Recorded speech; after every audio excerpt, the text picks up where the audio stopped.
আসসালামু আলাইকুম।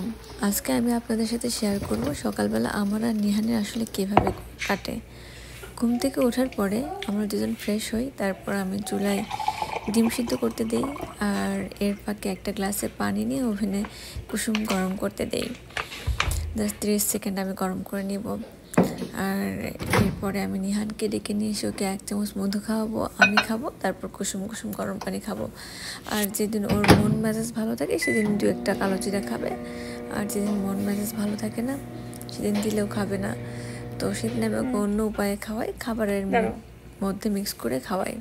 এখন একটা সন্তান কিন্তু কোনো কিছুতে একদিনে অভ্যস্ত হয় না, ওকে অভ্যস্ত করতে হয়, আর এর জন্য আমাদেরকে রেগুলারিটি মেনটেন করতে হয়। একটা বাচ্চা কিন্তু আমরা যদি বেশি আহ্লাদি দেখাই তাহলে সে ওইটা করতে চায় না, আমরা যদি বেশি শাসন করতে চাই তাহলে হিতে বিপরীত হয়।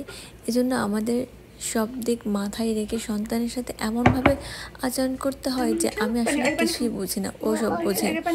ওই আমাকে ইনস্ট্রাকশন দিবে আমি কি কি করব।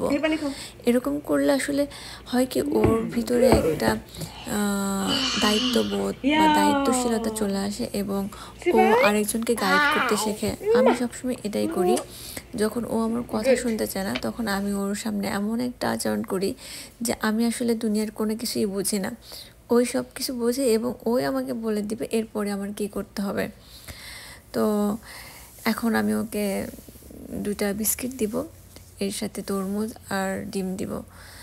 তো তরমুজটা ও খেতে চায় না, কিন্তু তারপরে আমি ওকে বারবার দেখাই স্বাদই যে এটা খাও, কিন্তু ও আসলে খেতে চায় না বা খায় না। কিন্তু আমার তোকে খাওয়াইতে হবে, এই জন্য আমি সবসময় ওকে এটা দেওয়ার চেষ্টা করি।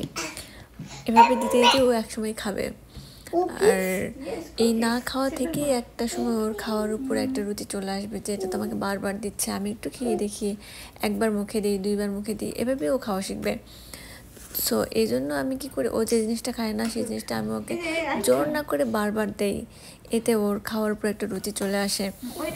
আর ওকে আমি সবসময় আমাদের চেয়ারেই বসাই, ওর একটা সিট বেল্ট আছে, এটা চেয়ারের সাথে অ্যাডজাস্ট করে আমি ওকে এই চেয়ারে বসাই খাওয়াই। এটা ওর জন্য অনেক ইজি হয়, আমাদের জন্য অনেক ইজি হয়। আর যখন আমি ওকে ফিডিং চেয়ারে বসাই তখন হয়তো আমি কোনো কাজে ব্যস্ত থাকি তখন বসাই, তাছাড়া আমরা যখন সবাই টেবিলে খেতে বসি তখন আমি ওকে এই চেয়ারে বসে খেতে দিই।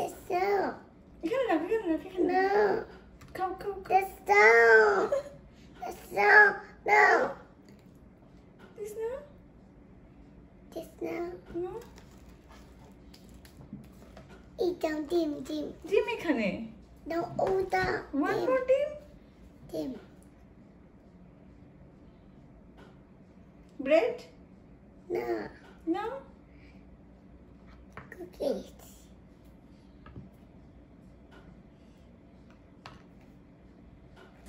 আমি ওর পছন্দকে সবসময় প্রাধান্য দিই, কারণ ওর যেটা ভালো লাগে সেটা ওর রুচি করে খেতে পারবে, এজন্য ওর চাওয়া পাওয়াকে আমি সবসময় প্রাধান্য দিই।